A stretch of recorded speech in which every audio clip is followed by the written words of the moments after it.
But first, we trust our national intelligence agencies to keep us safe. But tonight we can expose a major flaw in how these agencies operate. ASIO and the Australian Signals Directorate, they can be aware of a serious threat and yet take no action. Let me explain.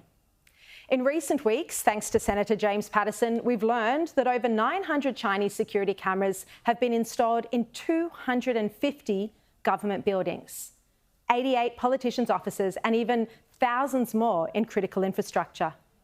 These cameras could contain spyware, and they could allow the Chinese government to conduct surveillance. And these are some of our most sensitive areas of government. So Hikvision and Dahua are two Chinese government-linked technology companies. They're intimately linked to the Chinese Communist Party, and like all Chinese companies, they're subject to the 2017 intelligence law of China, which requires them to cooperate and to keep that cooperation secret with China's intelligence agencies. So the cameras and other devices that they have installed in Australia could be, without our knowledge, exfiltrating information and sharing it with the Chinese government.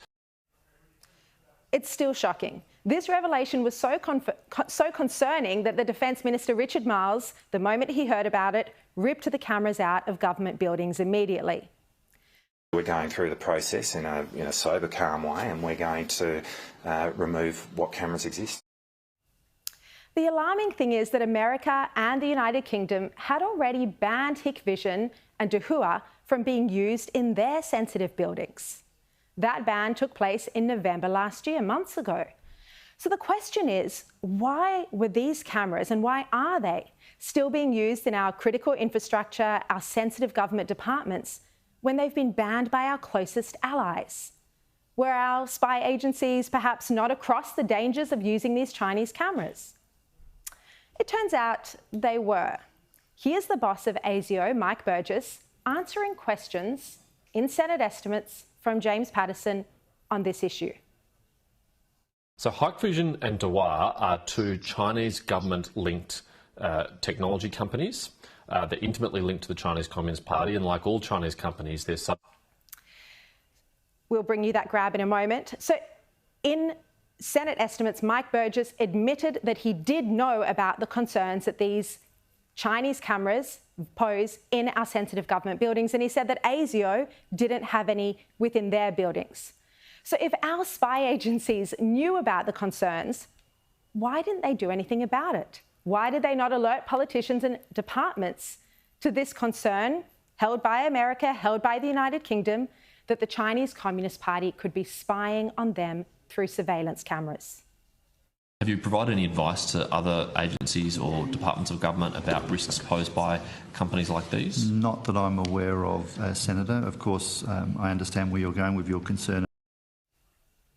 So Paterson then questioned Mike Burgess about why no one had taken responsibility for providing this advice. It seems to me to be a gap in the market. Your organisation, Home Affairs, ASD, very sophisticated understanding these threats. Not every government department is going to have that same level of expertise. Why is no one providing that advice to other arms of government? Well, it's a good question, Senator. I'm not sure I could answer that for you. Obviously ASIO is not in the rule-making business. Do I have concerns about such technology? Absolutely. So I would put that in the scale of what's the most pressing issue to deal with. 5G was obviously one great example of 5G will be at the top of this nation's list of critical infrastructure, and it was incredibly important to ensure there were not what is termed high-risk vendors in the 5G. He went on to say that someone should look into it, and it gets worse. ASIO now has changed its excuse for why it hasn't provided advice to other government departments.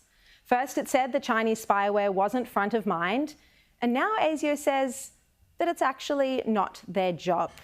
I went on Paul Murray's show last week and mentioned this gap in our security would be one of the issues I'd be pursuing this week on Sky News.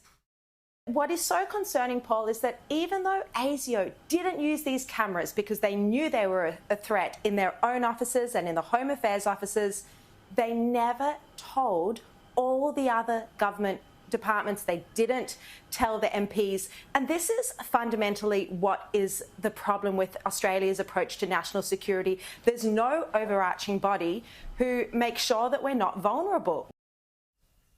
And this is something that ASIO had admitted at Senate estimates, that there was no obvious agency who was warning other government departments that they shouldn't have the Chinese cameras in them with the risk of spyware. And yet ASIO contacted me afterwards to complain. Spy agency is apparently very sensitive to criticism. ASIO said your comments are factually inaccurate, in particular your claims about Mike Burgess. They said, noting that ASIO does not have a cybersecurity mandate, is it possible you have your agencies mixed up? If so, we request a correction. Now, this is pretty extraordinary. ASIO says cybersecurity isn't in its remit. They're kidding. ASIO's top priority, according to their own website, is counter-espionage and foreign interference. You can see it says ASIO counters espionage and foreign interference by protecting Australia from foreign intelligence services that are seeking to undermine Australia's democratic systems and institutions. Cybersecurity is at the very heart of national security. You can't separate cybersecurity from foreign espionage and foreign interference in 2023. As Scott Morrison said the other day, the first shots fired in any war will not be bullets, but bits and bytes, disabling your military systems and civil infrastructure. This is precisely how China and Russia are trying to infiltrate Australia. If it's not ASIO's remit, then their remit needs a rethink, and urgently. ASIO sending an email objecting to criticism and asking for a correction is not going to make Australia a safer place. This is our premier agency designed to protect us from threats to our security. And it's this buck passing, this shrugging of shoulders, this attitude of, yes, we know there's spyware inside politicians' offices. We know that's concerning, as Burgess admitted in Senate estimates, but it's not our job to tell anyone. It's this attitude that is leaving Australia vulnerable to our enemies. They need to do better. And James Paterson is right. He has exposed a flaw in our national security when no agency is taking responsibility, yet they all have a highly sophisticated understanding of the threats posed to us. We asked Home Affairs Minister Claire O'Neill's office whose responsibility it was to flag these risks. Who's going to tell the politicians, the 88 politicians, they shouldn't have Chinese cameras capable of spyware in their offices? Will Home Affairs now dedicate one agency to this job? Well, the answer, unsurprisingly, was no, they won't. This is what they said. They said procurement decisions are the responsibility of each non-corporate Commonwealth entity. I mean, the response is such a joke. It's such bureaucratic speak.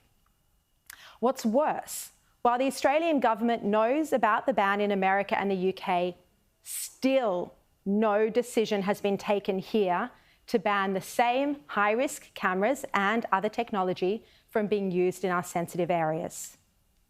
You referred to that in the telecommunications sector. In the case of Huawei and ZTE in relation to 5G in 2018, Australia led the world. We're the first to do so, and that was a great Australian achievement, I think, and many other countries have done the same, which backs our judgment. In this case, we haven't taken the lead on that. I'm just interested in understanding why. There's two concerns associated with these companies. One is a kind of a strict security concern and one is a moral concern. The security concern is that these companies are subject to the national security laws of China, which compel them to cooperate with the Chinese government covertly. We may never know if they are asked to provide data that they collect in our societies to the Chinese government and its intelligence agencies. But the moral component is both of these companies have been involved in the surveillance of the Uyghur people in Xinjiang in a way in which I think most Australians would be grossly offended by.